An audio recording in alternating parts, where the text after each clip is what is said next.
안녕하세요. 경제적, 육체적 어려움으로 힘든 분들에게 정확한 정보를 제공하여 희망적인 결과를 만들어드리는 산재 가이드입니다. 산재로 치료를 받고 계신 분들 중에는 현재 병원이 불편하거나 더 나은 치료를 위해 다른 병원으로 옮기고 싶다는 생각을 한 번쯤 해보셨을 겁니다. 결론부터 말씀드리면 산재 요양 중에도 병원 변경은 가능합니다. 다만 아무 절차 없이 옮기면 오히려 불이익을 받을 수 있기 때문에 반드시 정해진 과정을 따라야 합니다. 산재에서는 병원을 옮기는 것을 전원이라고 부르는데, 이 전원은 단순한 개인 선택이 아니라 근로복지공단의 승인을 받아야 하는 절차입니다. 즉, 먼저 옮기고 나중에 인정받는 방식이 아니라 반드시 승인 후 이동이 원칙입니다. 그렇다면 어떤 경우에 병원을 옮기는 것이 인정될 수 있을까요? 대표적으로는 이사 등으로 생활 근거지가 바뀌어 기존 병원을 다니기 어려운 경우가 있습니다.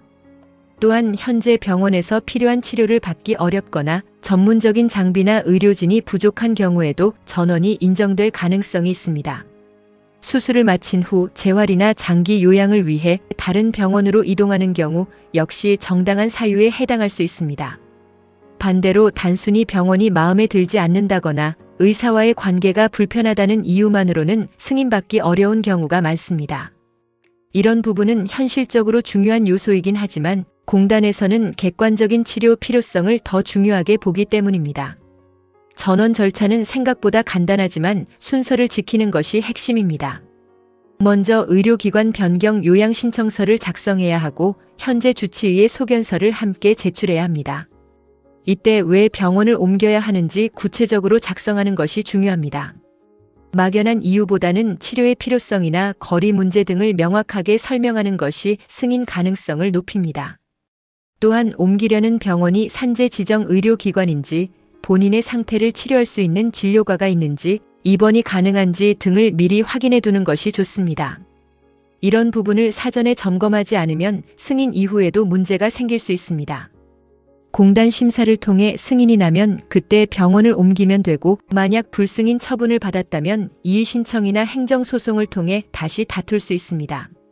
다만 이런 과정은 시간이 오래 걸릴 수 있기 때문에 처음 신청 단계에서 최대한 준비를 잘하는 것이 중요합니다. 병원을 제대로 선택하는 것은 단순히 치료 편의의 문제가 아닙니다.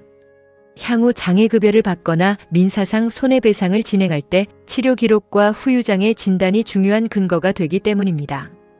결국 어떤 병원에서 어떤 치료를 받았는지가 보상 결과에도 영향을 줄 수 있습니다. 정리하면 산재 치료 중 병원 변경은 가능하지만 반드시 사전에 승인 절차를 거쳐야 하며 객관적인 사유와 준비가 필요합니다. 성급하게 움직이기보다는 절차를 정확히 이해하고 진행하는 것이 결국 본인에게 가장 유리한 결과로 이어집니다. 산재 가이드는 법률적으로 문제가 될 수 있는 부분에 관해 상세히 설명을 드리고 해결책을 제시하는 길잡이를 해드립니다. 항상 노력하는 자세로 의뢰인의 이익을 최우선하는 모습을 보여드리겠습니다. 그 밖에 더 많은 정보는 네이버 산재 가이드 카페로 오시면 확인하실 수 있습니다. 내용이 마음에 드셨다면 구독과 좋아요, 알림 설정 부탁드립니다. 더 좋은 내용으로 찾아오겠습니다.